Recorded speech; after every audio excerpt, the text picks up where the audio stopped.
As eleições estão chegando, é rapidinho, passa rápido, acho que tem menos de 70 dias 65, aí, né? É mesmo, ô louco! Para o primeiro turno. Exato, primeiro turno, dia 2 de outubro, por isso, o doutor Luciano Catarinhucchi, ele que é fera no assunto, está conosco aqui para conversarmos mais, tirarmos algumas dúvidas sobre as eleições, porque essa coisa de eleição vive mudando aí as regras, as leis, né, doutor? Bom dia. Bom dia, nossos amigos ouvintes da Rádio Estúdio. É um prazer estar aqui, obrigado pelo convite. Estamos aqui para bater um papo com vocês e esclarecer a nossa comunidade essas dúvidas desse sistema que, mesmo sendo complexo, é algo que de 2 em 2 anos nós passamos, seja para a eleição municipal, que é mais apaixonante porque é mais próxima, como as eleições estaduais e federais, que agora, nos próximos dias aí que a gente vai respirar política, né? Muito bem. As convenções ainda estão acontecendo, doutor? Até o dia 5 de agosto são os prazos para as nossas convenções partidárias. Então, a partir daí, nós não temos mais pré-candidato, nós temos candidatos já que foram escolhidos e até o dia 15 de agosto tem que ser encaminhadas essas candidaturas ao TSE. Né, o TSE foi homologado para que possa daí, a partir daí, os prazos de impugnação, de candidaturas e tal. Então nós temos um prazo para se contar. Nós temos um calendário eleitoral extremamente rígido e que é seguida à risca, porque a justiça eleitoral, diferente da justiça comum, ela acontece em dias e em horas. Quem advoga na justiça eleitoral entende isso. Por exemplo, nas últimas eleições eu advoguei em 12 campanhas majoritárias, 12. Nós tínhamos uma equipe e eu saía do escritório às 11 horas da noite no sábado e tinha publicações que o prazo era de 24 horas para você apresentar defesa, impugnação, essas coisas, até às 11 horas da noite do domingo. Ou seja, não parava sábado, não parava domingo, era de segunda a segunda durante todo o período da eleição. As eleições encurtaram. Antigamente nós tínhamos 90 dias, nós tínhamos os períodos, hoje não. Hoje a campanha propriamente dita é a pré-campanha. Ou seja, ela já está acontecendo para os candidatos mais antenados desde o final da eleição passada. Passada que eu falo, da última eleição. Já começou a pré-campanha. A campanha propriamente dita é onde você vai colher os frutos do que você plantou na pré-campanha. Tem muita gente que não sabe se ainda é candidato. E tem gente que fala que não sabe, mas desde o dia da última eleição ele já é candidato. Só que ele não pode falar que ele é candidato. Olha que doideira. Pois é. O cara faz tudo que um candidato faz, ele fala tudo que um candidato faz, mas ele não pode falar duas coisas, que ele é candidato e ele não pode pedir voto. Ele pode pedir apoio político, e ele pode dizer que ele é pré-candidato. Então, a legislação faz umas coisas meio malucas, mas ele pode fazer tudo. Então, quer dizer, estendeu, expandiu. Antes era tudo campanha eleitoral antecipada. Multa, procedimento, cassação, impugnar seu registro e tal. Aí abriu. Olha, agora é pré-campanha, só que você não pode falar que você é candidato e você não pode fazer pedido explícito de voto. Vote em mim. Você pode falar, preciso do seu apoio. Me apoie. Isso. Só trocar a palavra. Tivemos um caso aqui, inclusive entrevistamos aqui o pré-candidato Osiel Batatinha, que foi denunciado em vídeo, porque disseram que ele estava fazendo pedido de voto antecipado. Ele falou, não, eu pedi o apoio. E o apoio pode. E o apoio é permitido. É permitido, inclusive o sujeito pode angariar apoiadores. Posteriormente, esses apoiadores, né, podem virar eleitores. Lógico. Porque não se garante que o sujeito é candidato até ele ser homologado na convenção. Ou seja, ele é um pré-candidato até. Tem muita gente, até ontem eu conversei com um pré-candidato que entrou em contato comigo, e ele falou, tá tudo certo. Eu falei, mas tem certeza que não vão puxar o teu tapete até na convenção? Porque o sujeito pode acreditar que ele é candidato. Mas não passou pelo crivo do partido. Aí o partido puxa o tapete dele para outra cor. É a questão da política partidária, né? Fala, não é interessante para nós esse candidato nessa cidade, porque ele vai prejudicar a eleição do outro, que é mais viável, porque se ele tirar 1.000, 2.000 votos aqui naquela questão, ou o partido vai falar, não interessa, vamos colocar esse sujeito aqui nesse município pequeno, que vai fazer 500 votos, que vai ajudar a legenda. Porque agora nós não temos mais coligação na minoritária, né? Isso é importante dizer, porque vai se eleger os candidatos daquele determinado partido, o mais votado. Antigamente você votava no João e elegia o Pedro. Porque você votava no João, por exemplo, do PT e elegia o Pedro do PMDB, que estavam coligados. Você não queria votar naquele. Mas aí, por causa das coligações nas minoritárias, você acabava na proporcionalidade, elegendo quem você nem sabia que era, e muitas vezes em partidos antagônicos, que eu estava falando para você, que se coligavam apenas por interesse político, local, eleitoral, né? Hoje não existe mais isso. Nós tivemos agora... Você votava, vamos supor, num conservador e elegia um socialista. Mas naquela localidade. Por que naquela localidade? Porque nós, por exemplo, nós estamos no sul do país. O sul do país é um tipo de política. Nordeste é um tipo, norte é outro. Por exemplo, partidos que aqui se degladiam, lá no Nordeste se abraçam. Mas era hoje não, hoje as federações partidárias obrigaram os partidos a decidirem, como não tem mais coligação por interesse local, agora é questão nacional, é de cima para baixo, de se unirem através de federações partidárias, mas por ideologia pragmática, ideologia que bate a questão do próprio estatuto, não mais por interesse político, apenas eleitoral para aquela eleição. Por quê? Porque eles precisam ficar casados por 4 anos. Ou seja, eu não posso fazer, depois a gente elege, depois tchau, cada um volta para sua tocar a banda do jeito a música que você quer na tua banda. Não pode. Precisa ficar casado por 4 anos. E onde que impacta isso? Nós estamos falando de eleição nacional, isso é uma novidade. A federação foi para quê? A ideia da federação, e nós estamos falando um monte de coisa aqui, vocês me perguntaram, vocês me deram trela, eu estou falando. Fica tranquilo, a federação partidária, ela veio para quê? Nós temos aí mais de 30 partidos no país. Os partidos danicos, eles vão ser extintos indiretamente, por quê? Se ele não atingir a cláusula de barreira, que precisa de fazer tantos por cento em cada estado, eleger tantos deputados, de eleitores, eles vão ficar sem o fundo partidário. Partido sem fundo partidário, partido quebrado. Ele não consegue fazer campanha. E aí, qual que é a visão da federação? É possibilitar que esses partidos que não têm uma densidade eleitoral, né, ou de intenção de voto, se unam pragmaticamente com outros partidos menores, criem uma federação, por isso que fala federação, que é para o país inteiro, que vale a nível nacional, não pode lá e vale no Mato Grosso, não vale no Paraná, vale no Nordeste, não, vale no Brasil inteiro, porque daí tem que seguir essa linha, para que no futuro esses partidos se fundam, se unam e assim vão diminuindo o número de partidos. Essa é a ideia da lei. Essa é a ideia da lei. Ao mesmo tempo que os partidos eles ficam independentes administrativamente, eles se unem para eleger o maior número de deputados, por exemplo, que é o que define o fundo partidário. A divisão, né? A divisão, a questão é grana. A questão é grana. Só para vocês terem ideia, uma novidade eleitoral. Hoje, eles, colocando para a questão partidária, para as eleições, das próximas eleições. Eleições de mulheres. Qual que foi a maior discussão? Fake. Candidatura feminina fake. Tem que preencher a taxa de gênero de 30%. Falo de gênero por quê? Porque pode ser que o partido tenha 70% de mulheres. Aí tem que ter 30% de homens. Mas a regra a gente sabe que não é essa. A regra é: procuram-se mulheres para tampar os buracos ali e para poder receber os recursos, porque precisa ter no mínimo 30% do gênero feminino ou do gênero masculino, mas em regra é do gênero feminino. O que a legislação agora fez? Bom, cada eleição de uma mulher vale por 2 eleições de homem. Fala, como assim? Se você eleger 4 mulheres, é melhor do que eleger 5 homens. Porque 4 mulheres vai valer por 8 homens na questão da próxima distribuição do fundo partidário. Ou seja, se nós elegermos, se um partido eleger 3 mulheres, deputadas federais, por exemplo, né, vale por 6 homens de um outro partido, que é muito mais difícil, porque é a quantidade de votos. Na questão de repasse de fundo partidário na distribuição lá na frente. Partilha. É a partilha. Assim, olha, porque como é que é feito? Tantos deputados federais, faz a matemática, agora eu não sei fazer, joga lá, o partido vai ter tanto de recurso. Por isso que você pega os maiores partidos hoje da Câmara, o maior, se eu não me engano, é o União Brasil, que a união do PP lá e tal, fundiram lá, né? E o DEM e tal, ficou um partido grande. Ali definiu e define, né, o PSL, por exemplo, que virou outro, acho que é outro nome agora, né? O PSL se uniu também com outro partido.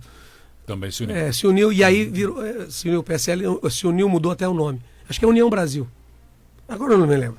Mas eles se unem e aí essa quantidade de deputados define a quantidade de repasse do fundo eleitoral, que no Brasil são mais de quase 6 bilhões de reais. É muita grana. É muita grana. É a fusão mesmo do Democratas e o PSL, União Brasil. União Brasil, exatamente isso. E aí o que ocorre? Olha o que eles estão fazendo. Se você investir na candidatura feminina como a lei já prevê, ou seja, a lei já prevê que você precisa o dinheiro que vem para o partido, os 30% de gênero, se é mulher, nesses 30% você tem que dedicar um valor financeiro e investir nessas candidaturas. Aí o que se faz? Faz de conta que investe nas candidaturas mais viáveis dos homens. Por exemplo, qual é a candidatura? Tem a Maria, a Joana, a Pedrina lá, precisa ter. O dinheiro vai para elas, mas na realidade paga a conta de outros. É um dos problemas que a gente... Do que é mais viável eleitoralmente. Exatamente. Agora, o que é essa mudança ali que eles falam? Olha, investe para eleger a Maria, para eleger a Joana. Na outra eleição, porque na outra eleição, se a gente eleger a Maria, vale por 2 Pedro. Se a gente eleger... Então, quantas candidaturas a gente pode eleger? Nossa coligação. Podemos eleger 4 deputados federais no nosso estado. Em cada um dos estados. Aqui 4, aqui 2, pela nossa chapa. Mas se a gente eleger 2 mulheres, vale por 4. Se a gente eleger 4 mulheres, vale por 8. Ou seja, para incentivar que as candidaturas femininas não sejam fake. Sejam candidaturas não só reais, como viáveis. E incentivadas para poder ganhar aí as eleições e também fortalecer o partido financeiramente. No passado se falou muito de partidos colocando mulheres na legenda para simplesmente cumprir a lei, para preencher. 30%. E que teve muitas situações de que a própria candidata não pediu voto e não votou nem nela. Então, essas são as candidaturas fakes. Né? Porque uma coisa é você fazer campanha, né? Vamos falar aqui, ele é vereador. Você faz campanha e tem pouco voto. Outra coisa é você não fazer campanha e não ter voto. É diferente. Você pode fazer campanha e não ter voto. Sim. Você sabe disso. Agora, você fazer de conta que faz campanha, recebe dinheiro para fazer campanha e não faz a campanha, o que você fez com o dinheiro? Investiu em outra campanha. Porque o dinheiro chegou, ou embolsou. Ou ficou para quem? Essa questão é que a Justiça Eleitoral está muito severa. E hoje, com o cruzamento de dados, é fácil você localizar que a pessoa não fez campanha. Até porque hoje a campanha, ela se concentra, a maioria, nas redes sociais. E rede social grande instrumento. É fácil de você comprovar se fez ou não fez campanha política. Então, campanha fake acabou. E não é que acabou, né? Mas vai ser muito mais fiscalizada e é muito mais fácil comprovar que a campanha é fake. Então o cidadão não vai querer correr esse risco, né? Por causa que a fiscalização vai estar em cima. E aí ele pode aí pode eleger na chapa de deputado tal, e eleger X candidatos e caçar a chapa inteira. Porque daí, se comprovar que houve uma irregularidade, se anula os votos passam a ser nulos. Nós temos situação aqui em Cascavel, inclusive, discutindo esse tema. Teve de partidos aí que se elegeram, acho que o PL. De uma candidata que estava lá em São Paulo trabalhando para um político já eleito, filiado a um partido em campanha aqui, nem o voto dela apareceu. Hoje com as redes sociais você pode fazer campanha em qualquer lugar do mundo, desde que você preencha os requisitos para registrar a tua candidatura. Né? A gente viu aí que estão discutindo, por exemplo, discutiram e já bateram o martelo na questão do Moro. Foi querer ser candidato em São Paulo, domicílio eleitoral, que às vezes a pessoa dá um migué e vai lá. Estão discutindo o Tarcísio de Freitas, também impugnaram, ainda está discutindo. Do Moro já bateram o martelo e ele não recorreu, portanto ele veio para o Paraná, vai ser candidato no Paraná, por causa da questão do domicílio eleitoral. É sério isso. Às vezes... A esposa parece que tá por São Paulo ainda, né? Eu não tenho essa informação, mas o que eu quero dizer hoje essas coisas são sérias. O Tarcísio de Freitas, que é o candidato lá em São Paulo, também estão discutindo lá, ainda está em procedimento na Justiça Eleitoral. Ou seja, tem detalhes que antigamente se levava meio no bico. Por exemplo, prestação de contas. Né? Os candidatos que estão nos ouvindo aqui, os políticos... Antigamente, prestação de conta era para inglês ver. O candidato fazia de conta que prestava, a Justiça Eleitoral fazia de conta que conferia, precisava ter lá os encontros, beleza, prestou, zerou, eu não gastei nada e tal, apresenta, beleza. Era pro forma. Hoje acabou isso. Hoje é cruzamento de dados. Hoje você fala uma coisa aqui, vai ser cruzado todas as informações com todos os órgãos, Receita Federal, Sistema Bancário e aí também com a Justiça Eleitoral. E é a prestação de contas que derruba muitos por aí. Hoje você não adianta você pensar, o candidato tem um bom estrategista político, um bom estrategista de marketing, mas tem um péssimo contador ou um péssimo jurídico, porque ele pode ganhar a eleição e não tomar posse, ou não ser diplomado, ou ser diplomado e depois ser cassado o diploma. Ela é mais difícil, mas é possível. Muito bem, já que o senhor falou em rede social, quero trazer para o assunto aqui a seguinte situação. Dia desses estava circulando em grupos de WhatsApp, em Facebook, Instagram, a imagem de um cidadão que chegava em uma caminhonete passando por uma determinada estrada e via um outdoor.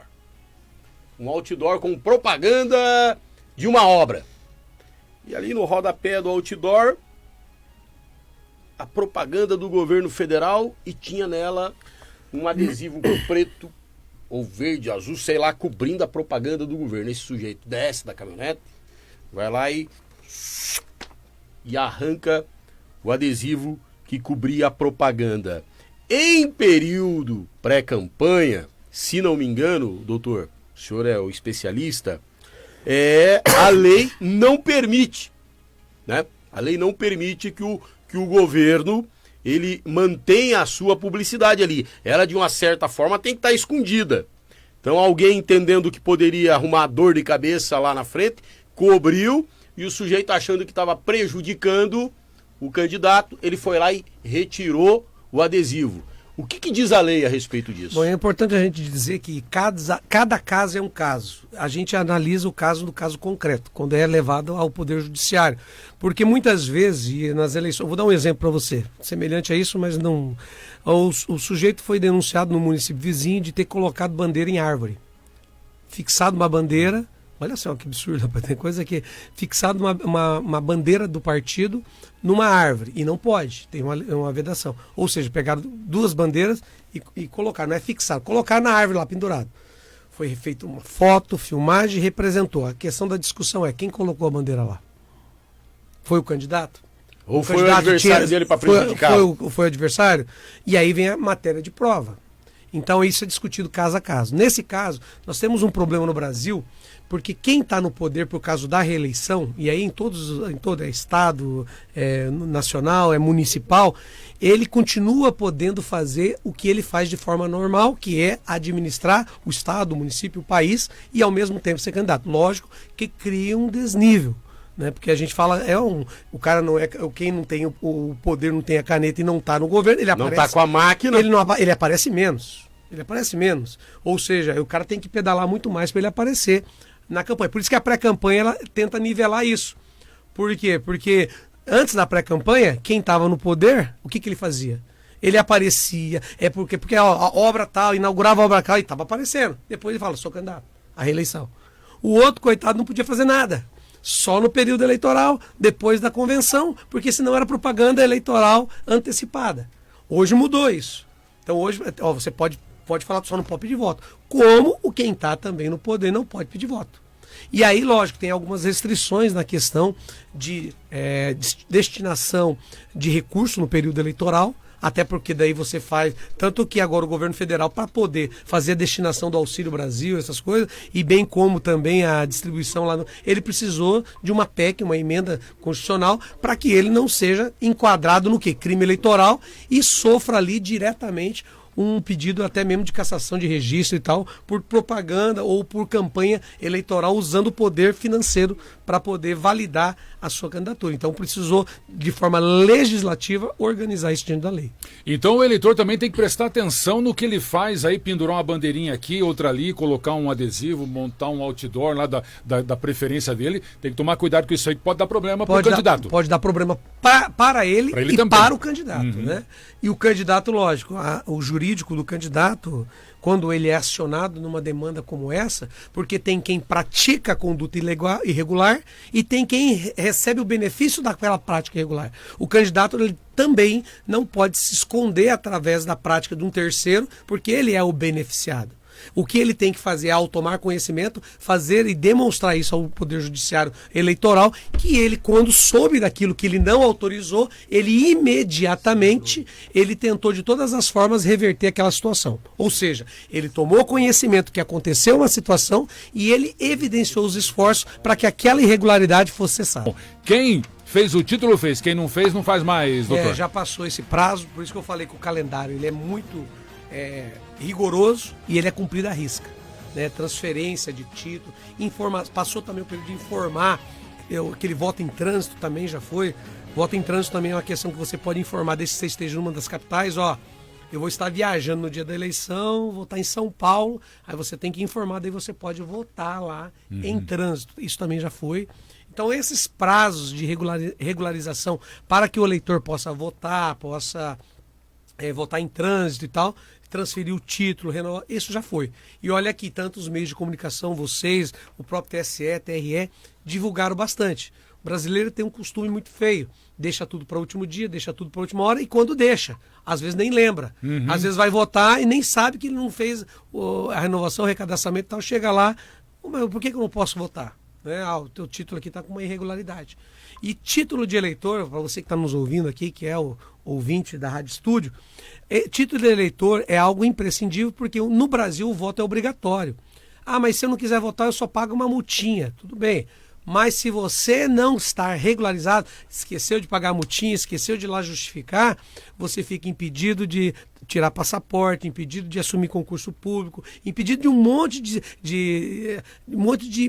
não digo benefícios, mas de situações que são fornecidas para o cidadão, que ele fica não quites com a questão eleitoral. Por isso que é obrigatório. O Brasil ainda não tem cultura para ser voto facultativo.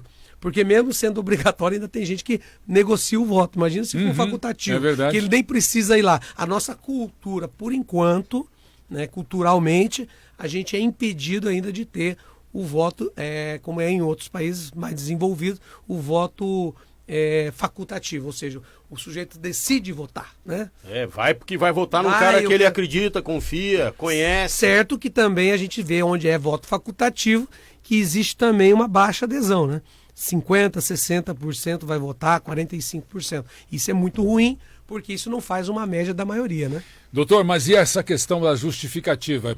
Eu posso deixar de votar e só justificar pro resto da minha vida? Pode. Não tem limite? Não tem. Pode fazer isso. Só não pode deixar de justificar, porque daí você tem o título cancelado, né? Aí a tua vida complica um pouco mais. Você tem que refazer. Perde esses direitos que você citou. Exatamente. E tem gente que não percebe isso e que só vai perceber quando ele vai exercer um direito que ele acredita que ele tem, e ele tenha, mas ele está impedido porque ele tem uma restrição lá na Justiça Eleitoral. Uma outra coisa que as pessoas às vezes confundem, o direito, você não perde os direitos políticos, você tem os direitos suspensos quando, por exemplo, você tem uma sentença condenatória. Do período em que você está cumprindo essa sentença condenatória, independentemente da quantidade de pena, quando você é condenado, pegou 2 anos, regime aberto, ir lá só assinar. Nesse período de 2 anos, a Justiça Eleitoral ela é notificada e os seus direitos são suspensos até você cumprir a pena e depois é reativado esses direitos. Você não é que você perdeu. Ou seja, você não pode votar, nem ser votado e automaticamente você tem algumas restrições. Passaporte, assumir concurso público, que é decorrer. Olha como é que é complexa essa questão. Às vezes o cidadão comum não dá tanto valor e nem sabe disso. Só vai saber depois. Mas se eu não tenho interesse de ir para o estrangeiro, não tenho mas daí você passa num concurso público. E se eu não tenho interesse em passar no concurso público? Mas uma hora você precisa. Tem uma regra. Alguma daquelas coisas o cidadão encaixa. São várias. Eu falei 2 que eu me lembrei. São várias. A lista não é tão pequena assim, né? Ela é maior. Vários. Ou seja, é importante manter em dia. Eu falei mais do que eu lembro aqui. Mas correto. tem uma lista que é coisa, às vezes, que também afeta diretamente a sua família. Agora não sei, inscrição em universidade pública. De repente vai fazer uma inscrição na faculdade. Exatamente. Tem título. Exatamente, tem essas coisas também. Porque hoje eles pedem participar de uma licitação. Todo que é tipo de documento. Participar de uma licitação. Eu não me lembro o rol, mas é um rol bem taxativo. Já que a gente está falando de título, doutor Catarinhoque, para a eleição desse ano ainda segue a regra, você vai votar, leva o título e documento com foto? Isso aí. Importante deixar... O título, na realidade, eles... não sei se agora estavam fazendo o e-título, é uma coisa hoje... Para você precisa... Você tem na internet o título, em tese, é para você saber aonde é a sua sessão e a zona eleitoral. A zona eleitoral. Onde é que você vai votar. E o título, em tese, é para isso.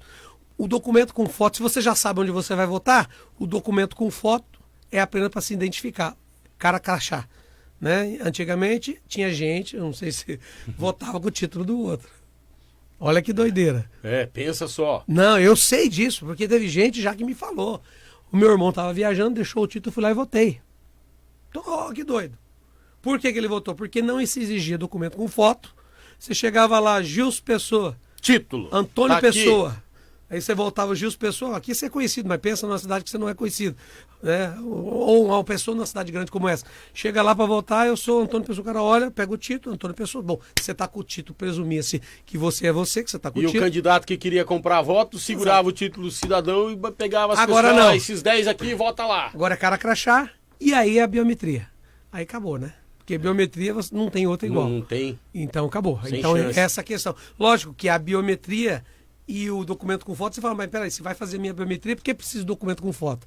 O documento com foto é uma questão de uma segurança a mais. A biometria é que vai ver se você está registrado ou não. Se der problema na biometria, você vai poder votar? Pode. Aí os mesários são treinados para isso. Até eu ouvi o pessoal do TRE falando aqui, não sei se foi na rádio aqui, mas eu ouvi eles falando sobre as questões dos problemas que dão nas urnas no momento da votação e que pode ser resolvido pelos mesários. Por isso que o mesário precisa de treinamento. Por isso que o mesário sem treinamento não tem como ser mesário. Nós falamos com uma moça aqui, com uma advogada Da que é da OAB. Comissão Eleitoral da OAB, né? Acho que foi com ela, acho que foi com ela. Foi Não? com ela, mas foi uma vez aqui que eu acho que vocês entrevistaram aqui uma pessoa. Foi um tempo Doutor, atrás. a lista realmente é grande aqui de restrições para quem não justifica Aí, ó, e tal, deixa de votar. Inclusive, olha, até empréstimo, por exemplo, em banco estatal. Aí, ó, não consegue. É algo que... Se não tiver kits com a Justiça Eleitoral. Por exemplo, você quer fazer lá um financiamento de uma casa na Caixa, não pode? Aí, ó, tá vendo? É por isso que eu falei para você. É algo da vida diária, cotidiana. Verdade. Bem amarradinho. Por isso que o voto é obrigatório. E quando o cara não cumpre o dever cívico dele do voto, ele tem implicações. Por isso que o sujeito vai lá e justifica. Por isso que ele vai lá e paga uma multa de R$ 3,90, R$ 4,90. É melhor que pagar é uma a miséria. multinha. Né? Às vezes é melhor você pagar a multa do que você tentar justificar o injustificável depois para não pagar a multa.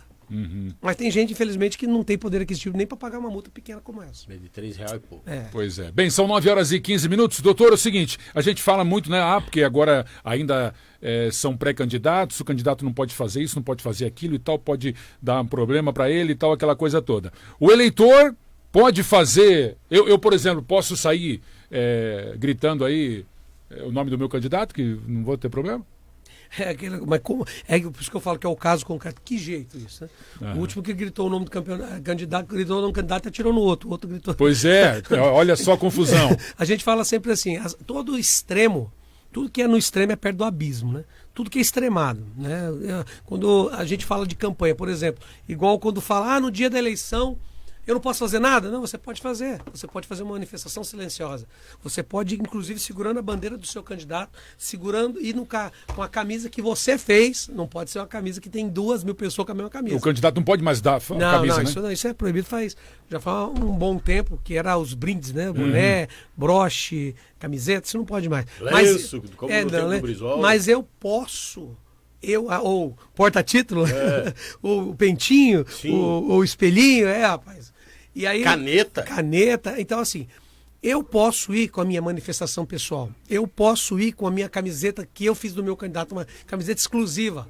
Eu apoio fulano, eu voto em fulano. Ir lá, votar e ir embora para casa. Eu não posso ficar lá na esquina, porque daí já é boca de urna. Aí se reúne 3, 4, piorou. Um portão do colégio, por exemplo, paradinho lá. Aí pode ser preso, né? Preso em flagrante por boca de urna. Aí muitas vezes o cara leva a colinha dele para votar. É possível? Claro que é possível. O cara pode anotar todos os candidatos ali, que ele vai votar, a numeração, Quando tudo. ele estiver saindo, ele passa para outro. É aí que tá, se pegar é boca de urna. E aí é boca de urna é cadeia. E a cadeia é a prisão simples. É encaminhando, se não tiver votar, não vota mais. E ainda vai responder um processo criminal. Olha que pepino que é. Às vezes tem gente que... uma das coisas que mudou, né? A eleição mudou muito. Então a gente pega, por exemplo, o que era a boca de urna na véspera de eleição? Os candidatos colocavam equipes para cuidar, para que ninguém jogasse santinho na porta dos colégios. Ou seja, um vigiava o outro. Você tinha uma equipe, você é candidato, Gilson? Você vigiava, eu sou candidato, eu colocava uma equipe para vigiar. Um vigiava o outro para não deixar ninguém jogar material na frente do colégio, para que no dia da manhã, aquela aqui em Cascavel já foi assim, inclusive, a rua forrada. Uma sujeira danada. Exato. Isso evoluiu muito. Por quê? Porque a gente migrou a campanha física para a campanha digital. Hoje dá muito mais impacto uma campanha de boca de urna, de prévia, via WhatsApp, por exemplo, redes sociais, do que um santinho jogado na rua. Jogando dinheiro fora, né? E sem contar que tem um outro impacto. Olha, tá sujando a rua. Ó. Às vezes aquela situação gera a perda do voto do que o cara ia votar e viu aquilo lá. Aí o eleitor fala, não, olha que esse candidato fez. Tá vendo? Nem foi ele. Foi um apoiador extremado que foi lá e pegou aquele 2.000 santinhos que ele tinha em casa ainda, jogou tudo lá na frente do colégio. Eu fico pensando que, como eleitor, eu não sei o que passa, às vezes, na cadeia, se o sujeito fala assim, se ele teve todo esse período de pré-campanha, mais o período da campanha, o cara vai votar nele porque pegou o santinho no chão. É difícil, pode acontecer? Pode, uma morte na vida. Mas eu acredito que não é a melhor estratégia. Doutor, o candidato pode fazer o que quiser com o fundo eleitoral? Não, o candidato ele tem que investir e comprovar o investimento do fundo eleitoral dentro da sua campanha. Ou seja, ele recebe lá. Uma das coisas que sempre questionam a gente e qual é o valor? Eu vou ser candidato para pegar o fundo eleitoral. Aí eu pego o fundo eleitoral e faço campanha e embolso dinheiro. Não é assim. Você precisa prestar conta desse dinheiro e o dinheiro que sobra você devolve para o partido. Por isso que o sujeito recebe 30 mil reais, ele precisa provar no que ele gastou os 30 mil reais. Bom, eu contratei o Gilson Pessoa, que fez para mim a parte de apresentação de coisa, tem uma empresa, vai ter que justificar, eu gastei tanto em material, gastei tanto em marketing, porque ele tem um valor que ele precisa gerenciar. Ou seja, ele não pode pegar o dinheiro e enfiar no bolso e falar, bom, agora lógico, né? Nós vivemos no Brasil e infelizmente a gente tem algumas coisas que é uma vergonha, mas a gente tem que relatar. O sujeito contrata alguém que emite uma nota no serviço que não prestou, ele dá uma porcentagem em bolsa do dinheiro, como se tivesse sido prestado aquele serviço. Por exemplo, aí essa fiscalização não é feita sob a nota que eu emiti? Não, aí a nota é quente, mas você não emitiu, você não fez o serviço. Mas se não deu entrada essa grana lá na conta corrente, não dá para ver? Não, pode entrar e pode sair também. Eu deposito porque eu preciso pagar via transferência ou via cheque, né? Porque precisa fazer regularização. Pago para você 10 mil, você fica com 2 mil, paga o imposto e me devolve 7. Doutor, eu sou candidato Essa é a questão da corrupção. Agora, lógico, isso é comprovado porque se eu contrato o Gilson, aí o meu adversário me denuncia e fala, o Gilson não prestou nenhum serviço. Aí eu contrato material gráfico, mas não foi feito nenhum material gráfico. Aí eu contrato material de mídia digital, mas não foi feito nada de mídia digital. Lógico que isso precisa ser denunciado, isso vai ser fiscalizado, isso vai ver. Porque a boa-fé se presume e a má-fé se prova. Então, quando há um candidato denunciado para a Justiça Eleitoral, porque o que pode acontecer? Pode acontecer apenas de picuinha, né? E eu advogo em campanha, tem umas picuinhas políticas locais, né? Federal e estadual já é mais difícil, né? Mas municipal, por exemplo, é picuinha de candidato com candidato, vai lá e faz uma denúncia. Se a Justiça Eleitoral não fazer um filtro disso, inclusive cabe a quem acusa de trazer o ônus probatório, vira uma bagunça, vira uma zona, literalmente. E por isso que eu acabei de falar para você da bandeirinha lá pendurada. Aí vai lá e notifica para você, é para acabar, rapaz, você tem que provar. Às vezes só para dar dor de cabeça para a equipe do adversário. É porque o advogado correr aqui, o cabo eleitoral já ficar meio intimidado. Isso, é porque funciona assim, Gilson. Existe estratégia política. A política também está na parte assim, quanto mais ações, tem gente que tem essa visão, né? E eu vejo isso na prática. Quanto mais eu demando judicialmente um candidato, mais eu preocupo ele com as demandas judiciais do que fazer campanha, do que pedir voto. Ele deixa de trabalhar. Porque daí ele fica com a cabeça também. O candidato tem que pedir voto, aí tem uma equipe. O que o sujeito faz? Não, aí tem audiência e é tudo rápido, é tudo liminar, 24 horas, 48 horas, 3 dias, é um negócio... E aí aquilo vai enchendo o candidato de demandas judiciais. Ele perde tempo de pedir voto. Ele vai ficar preocupado com isso, por isso que ele tem que ter uma boa equipe, ele tem que ter um bom jurídico, ele tem que ter uma boa equipe de contabilidade e uma boa equipe na questão do marketing e tal, que vai cuidar, um bom coordenador de campanha, isso para deputado também. Deputado estadual, deputado federal, senador. Ele precisa ter uma boa equipe de coordenador, que essas pessoas é que vão representá-lo nas demandas judiciais. O candidato tem que pedir voto. Ele vai para a rua, vai para o enfrentamento. Isso aí. Eu sou o candidato a deputado federal, o meu partido vai fazer uma convenção lá no Nordeste e fechou um resort para todos nós do partido lá. Pode ser pago isso aí com o fundo eleitoral? Sim, porque a questão do local, daí, lógico, vai ter que ser declarado e tudo. Agora sim, eu vou lhe dizer a visão... Isso é possível fazer porque a lei não veda. Nós arrumamos um local que precisava de tantas pessoas e é ali. naquele local é o lugar que tinha viável para aquela quantidade. É reunião É partidária, uma reunião partidária, do partido. o partido vai fazer um evento, é uma festa partidária.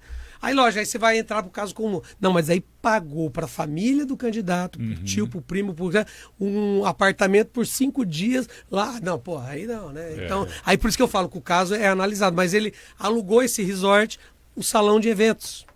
E os candidatos que foram daquele estado ficaram lá um final de semana e pagaram do seu bolso. Tem um problema? Não tem problema nenhum. Agora, lógico, aí paga para... Aí não, né? Porque daí é desperdício do fundo, inclusive não consegue justificar isso. Então é importante dizer que a justificativa ela é analisada caso a caso pelo juiz eleitoral. 9h23, doutor Luciano Catarinucci, trazendo hoje aqui algumas, né, Temos o Duca. situações das eleições 2022. Por isso, vai ter que voltar doutor aqui, Luciano, vai ter que voltar. exatamente, a gente encerra nosso papo hoje aqui, mas já está convidado para quando tiver eu sei que sua vida é corrida agora, eleições chegando e tal, campanha, mas quando tiver um tempinho na agenda aí, vem conversar com a gente. Não, peraí. Quando é que começa a campanha propriamente dita? Não, a partir da convenção já começou. Registrou 5 de agosto. Homologou a candidatura. 6 de agosto já pode pedir voto, sou candidato. Até o dia 15 tem que estar homologado, a justiça vai homologar por causa dos prazos. Então já pode pedir voto. Ou seja, a partir da próxima semana... Próxima semana não, né? Já a próxima semana. Sim. O cara já fala, eu sou candidato. Dia 1ª, 2ª, né? Eu sou candidato. A partir da próxima semana que eu falo, depois do dia 5, né? Tá. Então vamos combinar o seguinte, daqui 30 dias o senhor volta, que nós vamos estar no fervo da campanha. Não, vocês me chamando, eu estou à disposição. Vamos até estar no fervo da campanha, vai faltar 30 dias. Eu faço parte da Comissão de Direito Eleitoral de Cascavel. Pra e gente também, dar uma avaliada aí, né? E também sou membro da Comissão de Direito Eleitoral da OAB Paraná. Então a gente ajuda a nível estadual também pela OAB. Nós somos em 2 representantes de Cascavel lá, eu e o doutor Alexandre Gregório, que é uma pessoa também que tem muito conhecimento, advogamos junto em relação das últimas eleições, e toda a equipe de Cascavel, a doutora Thaís, que é a nossa presidente, né, ela que muitas vezes delega e passa por quem seriam os membros que vêm da entrevista. Assim, eu fico lisonjeado do convite de vocês, estou sempre à disposição. Eu sou um advogado criminalista e eleitoralista. Aí o pessoal fala, mas tem tudo a ver. Fala, tem vezes que mais do que nunca. Tem vezes que as situações se cruzam e precisa. É verdade. Mas eu estou sempre à disposição. Obrigado pelo convite. É um prazer sempre falar com vocês. E a questão nossa aqui é esclarecer a comunidade, esclarecer os candidatos para que eles errem menos. E, se possível, não errem.